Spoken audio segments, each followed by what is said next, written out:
જય શ્રી કૃષ્ણ મિત્રો। માતા લક્ષ્મી કહે છે કે તમારા ઘરની આ 5 વસ્તુઓ ક્યારેય કોઈને આપવી નહીં તો તમારા ઘરમાં ગરીબી અને દુઃખ આવશે। તો મિત્રો એ કઈ 5 વસ્તુઓ છે જે આપણે બીજાને ના આપવી જોઈએ? તો મિત્રો આજે અમે તમને મા લક્ષ્મીની એક પ્રાચીન કથા દ્વારા જણાવીશું કે એક સ્ત્રીએ તેના ઘરની એ કઈ 5 વસ્તુઓ છે જે બીજાને ના આપવી જોઈએ। તો મિત્રો તે જાણવા માટે વિડીયોના અંત સુધી જોડાયેલા રહેજો અને કોમેન્ટમાં જય મા લક્ષ્મી જરૂરથી લખી દેજો। મિત્રો પ્રાચીન સમયની વાત છે। એક નગરીમાં સુકન્યા નામની એક સ્ત્રી તેના પતિ અને તેના સાસુ સસરા સાથે રહેતી હતી। તે એક પ્રતિવતા સ્ત્રી હતી। તેનો સ્વભાવ બહુ દયાળુ હતો।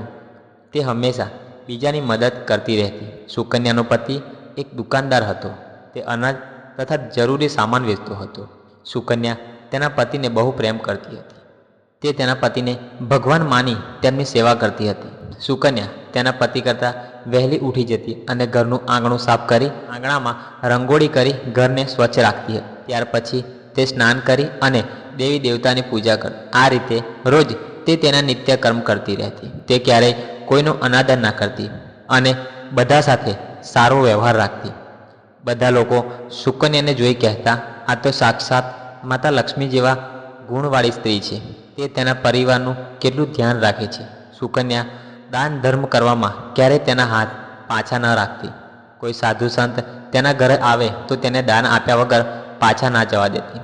તેના ઘરેથી કોઈ ખાલી હાથે ના જતું। તેના ઘરે કોઈ ભૂખ્યો માણસ આવે તો તેને પેટ ભરી જમીને જ જવા દેતી। તેના કારણે તેના ઘરે કોઈ સાધુ સંત આવે તો તેને આશીર્વાદ આપી અને જતા હતા। એટલું પણ નહીં, સુકન્યા તેના પડોશીની પણ મદદ કરતી।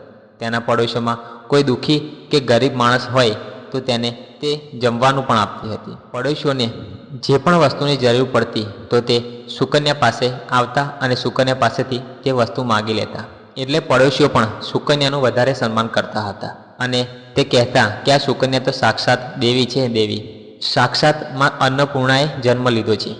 જ્યારે પણ સુકન્યાની વાતો કરતા ત્યારે તેની સારી જ વાતો કરતા।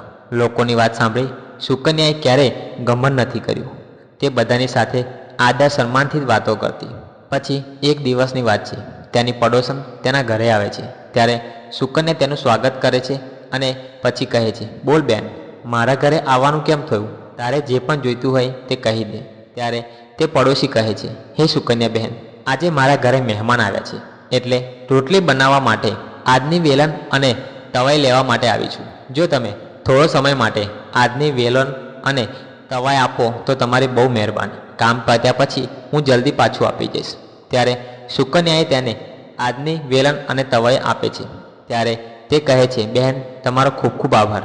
હું મહેમાનોને જમાડીને તમારું આજની વેલણ અને તવાઈ પાછું આપી જઈશ। ત્યારે સુકન્યા કહે છે, સારું બહેન, તારું કામ પતી જાય એટલે મને પાછું આપી જજો। પછી તે સ્ત્રી સુકન્યાનું આજની વેલણ લઈ અને તેના ઘરે જતી રહે છે। થોડા સમય પછી બીજી સ્ત્રી સુકન્યા પાસે આવે છે। ત્યારે સુકન્યા કહે છે, આવો બહેન, તમારે આજે શું કામ છે? વિચાર ના કરશો, તમારે જે પણ જોઈતું હોય તે કહી દો, હું તમારી મદદ જરૂર કરીશ। ત્યારે તે સ્ત્રી કહે છે, મારા ઘરમાં કચરો વધી ગયો છે અને મારી પાસે સાવરણી પણ નથી, એટલા માટે તમે મને તમારી સાવરણી આપશો? હું મારું ઘર સાફ કરી અને તમને પાછી આપી જઈશ। ત્યાર પછી સુકન્યા તેને તેની સાવરણી આપે છે અને તે સ્ત્રી ત્યાંથી જતી રહે છે। થોડો સમય થયો ત્યાર પછી બીજી એક સ્ત્રી સુકન્યા પાસે આવે છે। ત્યારે સુકન્યા તેને પણ કહે છે, બોલો બહેન, તમારે અહીં કેમ આવવાનું થયું? ત્યારે તે સ્ત્રી કહે છે, આજે મારા ઘરે મારી દીકરીને જોવા માટે મહેમાન આવે છે અને મારી પાસે દાગીના પણ નથી અને સારા કપડાં પણ નથી, એટલે તમે મને એક દિવસ માટે તમારા દાગીના અને સારા વસ્ત્રો આપશો? ત્યારે સુકન્યા તેના દાગીના અને તેની સાડી આપે છે અને તે સ્ત્રી તે દાગીના અને સાડી લઈ અને તેના ઘરે જાય છે અને પછી રાત પડી જાય છે। ત્યારે બીજી એક સ્ત્રી સુકન્યાના ઘરે આવે છે। ત્યારે સુકન્યા તેને પૂછે છે, કહો બેન, તમારે કેમ રાત્રે આવવાનું થયું? ત્યારે તે મહિલા કહે છે, સુકન્યા બેન, તમે બહુ દયાળુ છો, તમે લોકોની બહુ મદદ કરો છો, તમે મારી એક મદદ કરશો? ત્યારે સુકન્યા તેને કહે છે, બોલ બહેન, તારે શું જરૂર છે? ત્યારે તે સ્ત્રી કહે છે, મારો દીકરો સવારનો ભૂખ્યો છે અને મારી પાસે તેને પીવડાવવા માટે દૂધ પણ નથી, તો તમે મને થોડું દૂધ આપશો? ત્યારે સુકન્યા કહે છે, બસ આટલી જ વાત?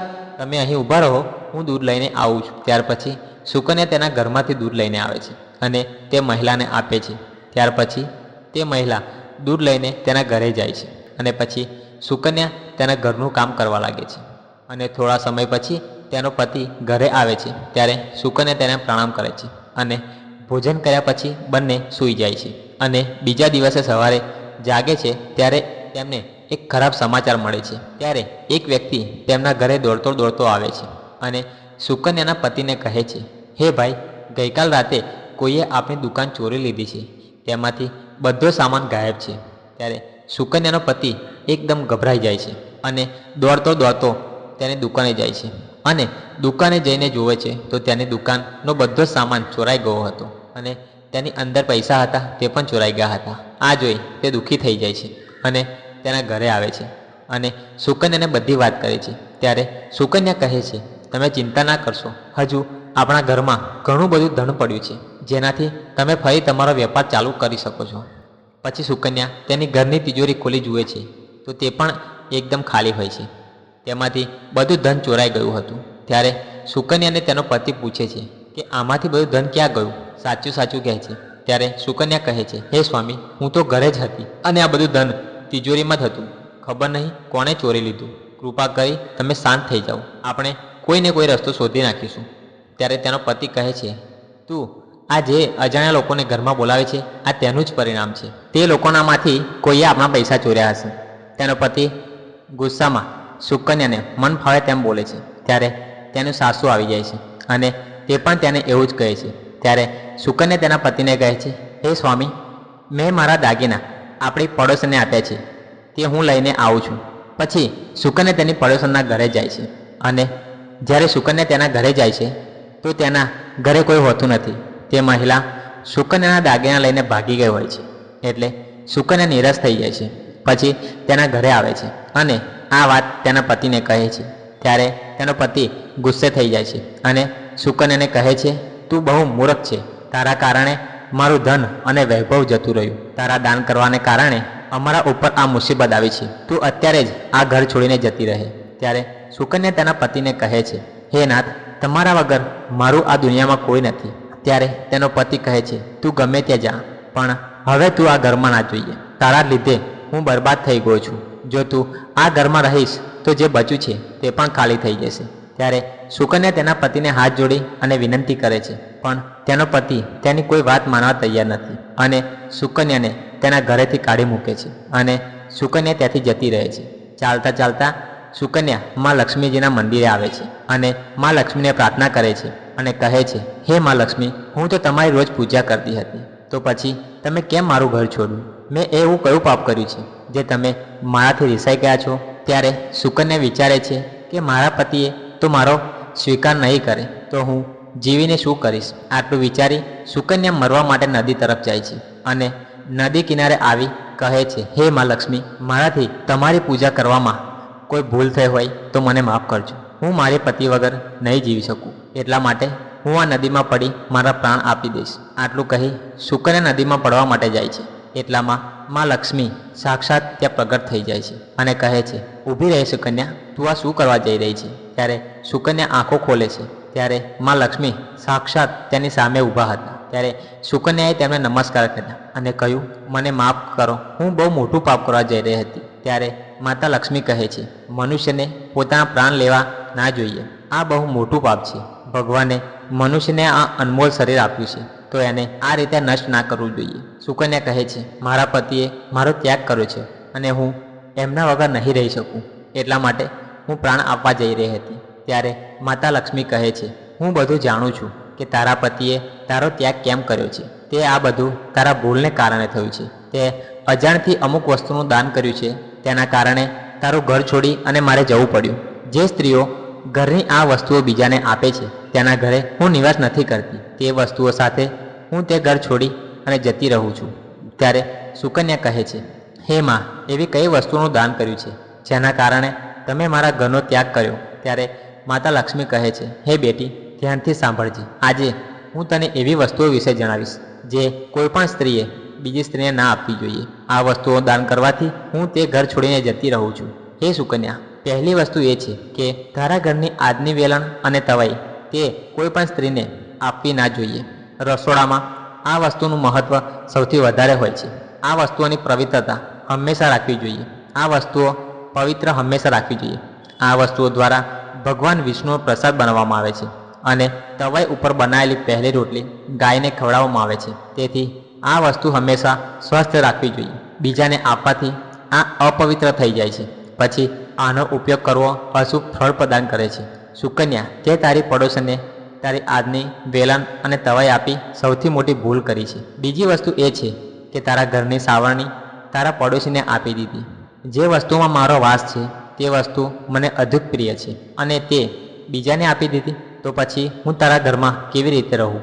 હે સુકન્યા, જે સ્ત્રી પોતાના ઘરની સાવરણી બીજાને આપી દે છે તેના ઘરનો ત્યાગ કરી હું જતી રહું છું. સાવરણીથી ઘરને સ્વચ્છ કરવામાં આવે છે અને જ્યાં સ્વચ્છતા હોય છે ત્યાં જ મારો વાસ હોય છે. હવે ત્રીજી વસ્તુ વિશે સાંભળ, જે છે તે સ્ત્રીના ઘરેણાં. હું હંમેશા ઘરેણામાં વાસ કરું છું. એક પરણિત સ્ત્રીએ તેના ઘરેણાં બીજી સ્ત્રીને પહેરવા આપવા ના જોઈએ.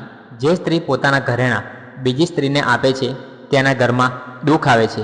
હવે હું તને ચોથી વસ્તુ વિશે જણાવીશ કે કોઈ પણ મનુષ્યએ સાંજના સમયે સફેદ રંગની વસ્તુનું દાન ક્યારેય ન કરવું, પરંતુ તે સાંજના સમયે દૂધનું દાન કર્યું હતું. રાત્રે દૂધનું દાન કરવાથી જીવનમાં દુર્ભાગ્ય આવે છે.